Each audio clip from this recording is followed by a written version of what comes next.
여러분 안녕하세요.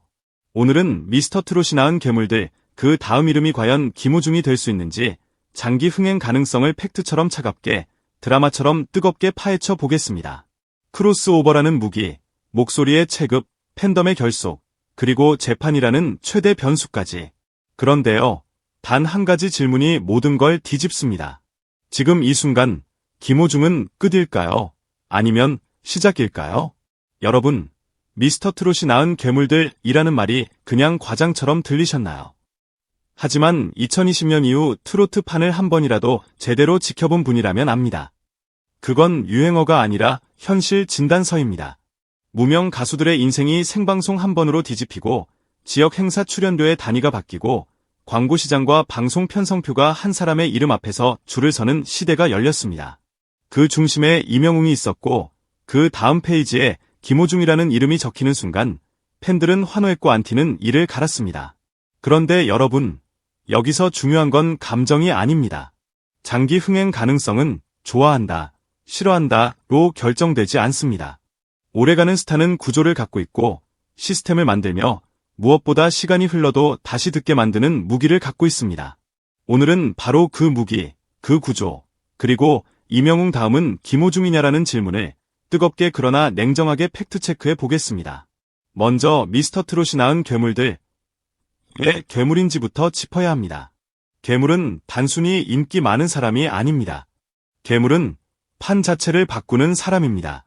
미스터 트롯 이전에는 트로트가 분명 존재했지만 대중의 중심 무대는 아니었습니다.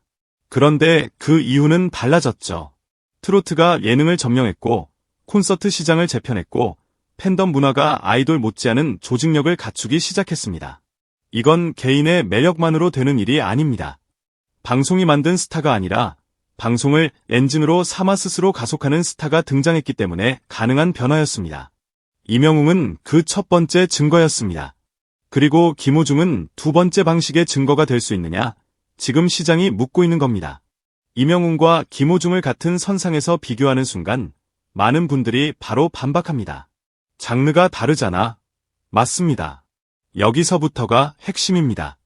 이명웅은 대중가요적 트로트의 최정점에서 누구나 따라 부를 수 있는 멜로디와 감정의 정교함으로 국민적 공감대를 넓혔습니다. 반면 김호중은 트로트 가수라고 부르기보다 크로스오버라는 말이 더 자연스럽습니다. 그리고 이 차이는 장기 흥행을 가르는 엄청난 분기점이 됩니다. 대중가요는 넓게 퍼지지만 유행이 빠르게 변합니다. 크로스오버는 진입장벽이 있지만 한 번 팬이 되면 오래갑니다. 즉, 이명웅이 대중의 바다를 항해하는 배라면 김호중은 깊은 바다의 잠수함에 가깝습니다.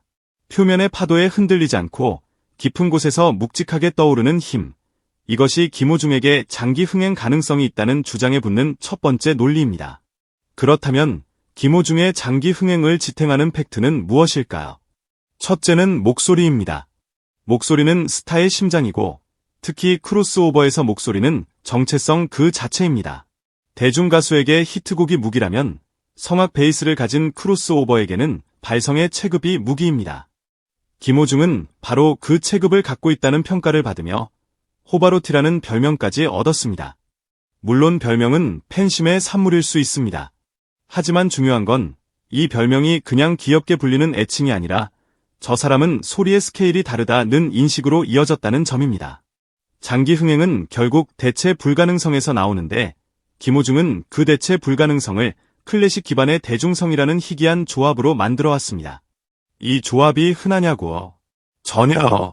흔하지 않기 때문에 시장이 반응하고 흔하지 않기 때문에 팬덤이 더 단단해집니다. 둘째는 레퍼토리의 확장성입니다. 장기 흥행을 하려면 매번 새로운 불꽃을 만들어야 합니다. 그런데 매번 신곡으로만 승부를 볼 필요는 없습니다. 오히려 김호중에게 유리한 지점은 대중가요와 클래식을 넘나들며 곡의 수명을 길게 가져갈 수 있다는 겁니다. 어떤 가수는 히트곡 하나에 기대다가 시간이 지나면 추억으로만 남습니다. 하지만 김호중 타입의 가수는 그 노래를 다시 들으면 또 새롭다는 감각을 만들 수 있습니다. 성악적 해석과 호흡, 발성에서 나오는 밀도가 곡의 의미를 바꿔버리거든요. 이건 트렌드가 아니라 기술이자 자산입니다. 기술은 유행이 지나도 남습니다. 이게 두 번째 팩트입니다. 셋째는 팬덤의 성격입니다. 장기 흥행의 진짜 연료는 팬덤입니다. 그런데 팬덤에도 종류가 있습니다. 하닥에 불타다가 식는 팬덤이 있고 조용히 오래 타는 팬덤이 있습니다. 김호중의 팬덤은 후자 쪽에 가까운 특징을 보입니다. 왜냐하면 그 팬덤은 단지 외모나 예능 캐릭터에 끌린 것이 아니라 목소리로 삶이 버텨졌다는 서사를 공유하기 때문입니다. 본문에도 나오죠. 김호중 덕분에 우울이 풀렸다는 사람, 마음이 살아났다는 사람, 다시 일어섰다는 사람. 이런 팬덤은 유행에 덜 흔들립니다. 시간이 흐를수록 그때의 나를 살린 사람이니 지금도 지킨다는 충성도가 강화되기도 합니다. 이건 단순한 소비가 아니라 관계입니다. 관계는 오래갑니다. 그런데 여러분, 여기서 멈추면 안 됩니다. 장기 흥행의 가능성은 강점만으로 평가하면 절반짜리 분석입니다. 리스크를 봐야 진짜 팩트체크가 됩니다. 지금 김호중에게 가장 큰 리스크는 명확합니다. 바로 사건과 재판, 그리고 여론의 균열입니다. 어떤 스타든 논란은 있을 수 있습니다. 하지만 법적 이슈는 활동의 리듬을 깨뜨리고 방송 출연과 광고 계약, 공연 운영 등 산업의 톱니바퀴를 멈추게 합니다. 특히 대중적 호감이 중요한 시장에서 이미 유죄가 선고된 것 같은 분위기가 만들어지면 복귀 타이밍과 방식 자체가 극도로 어려워집니다. 이 지점이 김호중의 장기 흥행을 가능성에 머물게 하는 가장 큰 변수입니다. 또 하나의 리스크는 이미지의 양극화입니다. 본문에서도 말하죠. 좋아하는 사람도 있지만 극단적으로 싫어하는 사람도 있다. 장기 흥행은 무조건 사랑받는 스타만 가능한 게 아닙니다. 오히려 강한 캐릭터는 호불호가 갈립니다. 문제는 그 호불호가 취향의 차이 수준을 넘어 도덕적 판단으로 번질 때입니다. 이 단계에서는 음악의 좋고 나쁨보다 그 사람을 소비해도 되는가가 논쟁이 됩니다.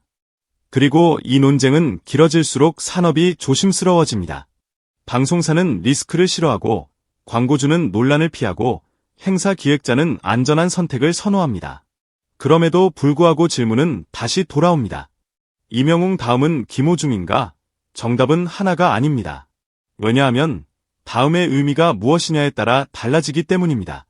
대중 전체를 한 방에 휘어잡는 국민적 확장성이라는 의미라면 이명웅의 길은 누구도 쉽게 복제할 수 없습니다.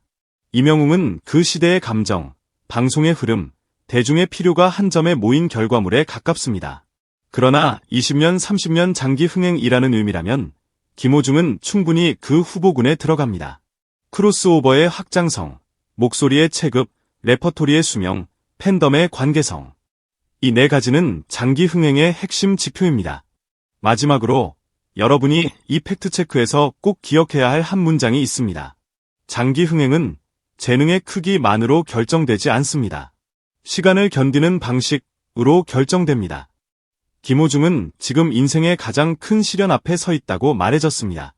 길이 막혔다고. 그런데 아이러니컬하게도 장기 흥행의 스타들은 늘 그 막힌 길에서 새로운 길을 만들었습니다. 넘어졌을 때 어떻게 일어서는지, 혼란 속에서 어떤 태도를 선택하는지, 그 과정이 결국 음악보다 더 크게 사람의 마음을 움직이기도 합니다. 그러니 질문을 바꿔야 합니다. 이명웅 다음은 김호중인가? 가 아니라 김호중은 이 시련 이후에도 자신이 가진 무기로 다시 무대에 설 수 있는가? 라고요. 만약 그 대답이 예라면 김호중은 단지 미스터트롯이 낳은 괴물이 아니라 시간이 낳은 괴물이 될 수도 있습니다. 그리고 그 순간 트로트판은 또 한 번 뒤집힐 겁니다. 조용히, 그러나 거대한 경음으로.